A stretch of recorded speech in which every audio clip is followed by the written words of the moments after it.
মানুষকে সাইজ করে দিই তুমি কোন হনু এই দল থেকে যদি যাই আমি আমার নেতাকর্মীদের ছেড়ে কোথাও যাব না। গণ অধিকার পরিষদে ফাইট করে রাজনীতি করব। যদি মানুষ তো প্রয়োজনে বউও পাল্টায়, চৌকাটও পরিবর্তন করতে হয়, সেই রকম যদি হতে হয় আমি আমার নেতাকর্মীদের জন্য বাঁচতেও পারি, তারাও আমার জন্য বাঁচতে পারে, তাদের জন্য আমি মরতেও পারি, তাদের নিয়েই সব কিছু করব।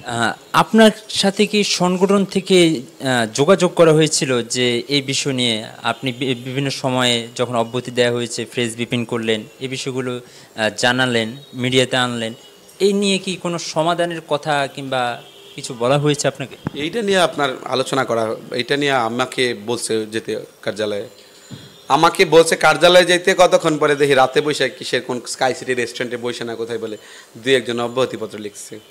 তো এইগুলা কোনো সমাধান হইলো? আমাকে বলছে, তার ফোন দিছে যে তুমি প্রেস ব্রিফিং করো না, অমুক করো না, তুমুক করো না। আমি করব না।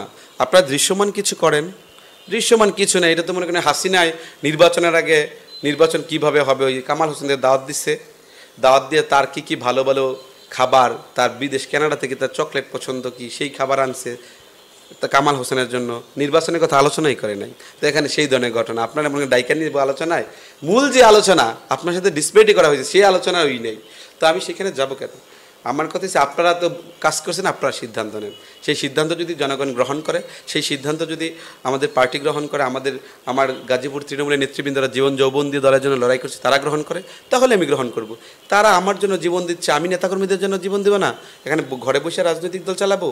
আমি রাজপথের সহযোদ্ধা, আমি ত্যাগী নেতা, এবং প্রত্যেকটা লোকের ত্যাগের মূল্যায়ন করবো। আমি জানি ত্যাগীদের মূল্যায়ন না করলে আর ত্যাগের গুণের কদর না করলে এই দলে ত্যাগীও জন্মাবে না, গুণী জনও কোনো দিন জন্মাবে না। সেই জন্য আমি বলছি, আমার কথা হচ্ছে এটার সমাধান একটাই, তারা যেই প্রসিডিউরে করছে এই প্রসিডিউরে তারা এটা সমাধান করুক। এটা একটা অন্যায় প্রসিডিউর, সেই অন্যায় প্রসিডিউর তারা কেমন সমাধান করবে তারা করুক।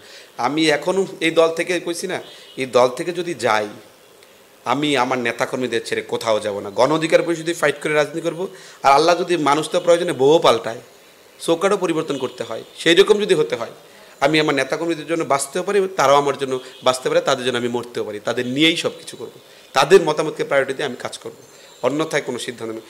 যা ভুল করছেন আমি মনে করি এখন সময় এসছে শুভবোধের উদয় হওয়ার। শুভবোধের উদয় ঘটিয়ে আপনার সুষ্ঠু সমাধান করবেন, যেটা সারা দেশের মানুষ আস্থা পাবে, সারা দেশের মানুষ বুঝবে না ত্যাগীদেরকে ইভ্যালুয়েশন করা হচ্ছে। এখন মাহফুজকে সাইজ করে দিই তুমি কোন হনু, সেই চিন্তা করলে এখন রাজনীতি চলবে না। এখন অনেক সম্ভাবনা তৈরি হচ্ছে অনেক রাজনৈতিক দলের, অনেকে মুখায় আছে যে আমি খালি অন্য দিকে মুভ করব, অভিভাবক পাই না।